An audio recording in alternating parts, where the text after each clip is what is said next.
Sonichu, number 3, drawn June 20th, 2005. On the cover, we see 5 creatures which look like multicolored variants of Sonichu and Rosichu. Above them flies a red bird. Episode 10, Sonichu Babies. Once upon a time, a powered-up hedgehog collided with a Pikachu, and a rainbow of chaos emerald energy stretched for miles across the land. From this rainbow, 5 mysterious eggs flew from it to locations around the region. Mysterious beams of light also shone from the rainbow, but that's another story or two. Anyway, one egg landed in a jungle, and it was found by a mother Venusaur and a father Skyther. Another egg landed by a beach, found by a mother Swampert. Another egg landed softly at a church stoop. It was found by a couple of nuns. Another egg landed in a dojo, occupied by young and old warriors. And the last egg landed in the mountains, by its lonesome. See how these eggs hatched and grew. See premiere issue number 0 for Sonichu's origin. Christian Weston Chandler, the author of this comic, appears to address the reader.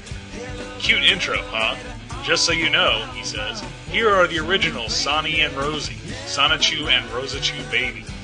To the right of Chris, we see Sonny and Rosie, which look like infant versions of Sonichu and Rosichu. Goo goo, they say in unison. Wild Sonichu. In the jungle, the mother Venusaur has discovered one of the 5 eggs. Venu, she says, holding the green egg in her vines. Skyther. Scythe, says the Skyther, tapping the egg with his bladed forearm. Suddenly, the egg begins to hatch, revealing a green Sonny. Sonny, it says. Venu, says the Venusaur, and she pulls a coconut down from a tree with her vines. Venusaur, she says, laying the coconut at the green Sonny's feet. Sonny?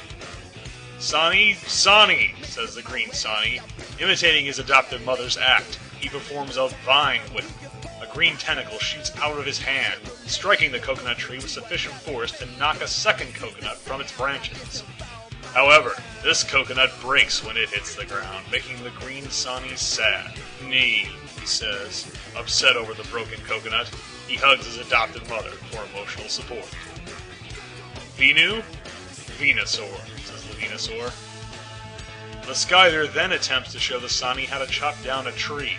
He holds his bladed forearm in preparation for his task. Sky, he says, and with a single swipe, the tree is cut across his trunk, sliding apart seconds after the Skyther's precision strike.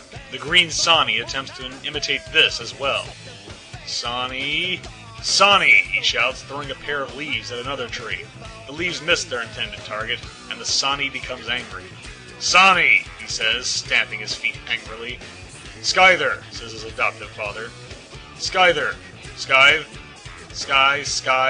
Skyther. Sonny, says the Sonny.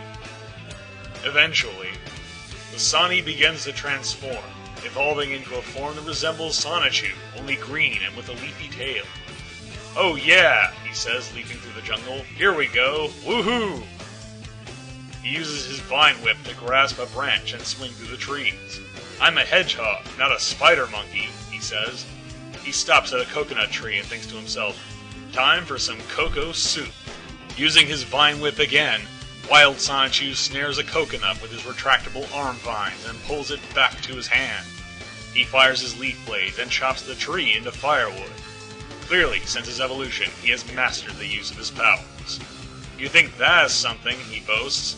I can use my leafy tail as a propeller, and I can run real quick. I also blend in with any tree to get my jump. I rule this jungle. Bubbles Rosichu. The blue egg sinks into the ocean until it is discovered by a passing Swampert. The Swampert takes the egg onto the beach and constructs a nest of sand for it. Swampert? It asks. It soon hatches, revealing a blue creature. Rosie, she says. Swamp, says the Swampert. See, says the blue Rosie, playing in the water. She begins to generate bubbles. One day, Swampert and the blue Rosie are swimming in the ocean, when a whale leaps over them and drops a boulder on the Swampert's head. Rosie? Rosie, Rose! Cries the blue Rosie as the Swampert sinks to the bottom. She dives in after the Swampert, but is unable to pull the more massive Pokemon up from the ocean floor. Rosie! She shouts, and suddenly she begins to transform, just as Wild Sonichu earlier, now resembling a blue version of Rosichu. She says, "Don't quit, Mama, I got you." She dives into the water again and fires an ice beam. The buoyancy of the frozen seawater lifts the Swampert up from the depths, and the blue Rosichu helps her back onto dry land. Later, Swampert? The Swampert says, amazed to see Rosie's new form. "How are you feeling, Mama?" asks the blue Rosichu.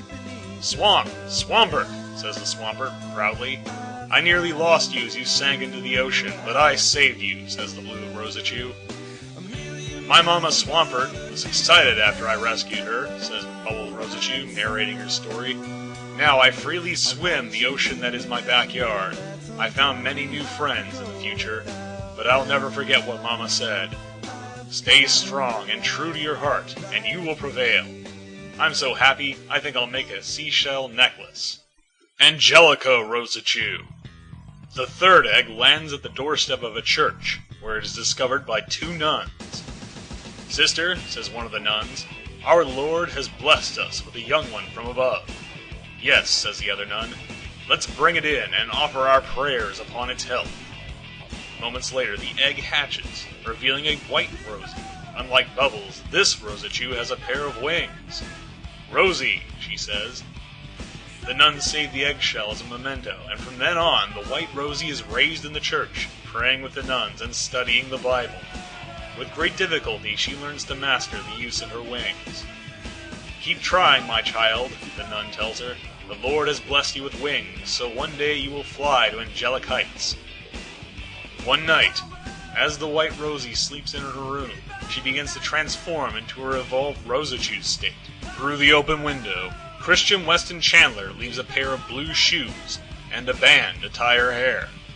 "Well," says Chris, "she was going to need those shoes and scrunchie. Sleep well, Angel." Next morning, Angelica Rosichu tells of her transformation to the nuns. "And I just awoke anew," she says. "Well, Angelica," says one of the nuns, "I knew the Lord would have a grand plan for you." "Yes," says the other nun, "He gave you a great script to follow." With that, Angelica soars into the air with her matured wings to seek her fortune. I am Angelica, humble servant to our Lord. Having faith over time will reward you very well, so keep your head held up height, and one day you shall be blessed with good health, true love, and pure happiness. Spread your wings of hope and fly.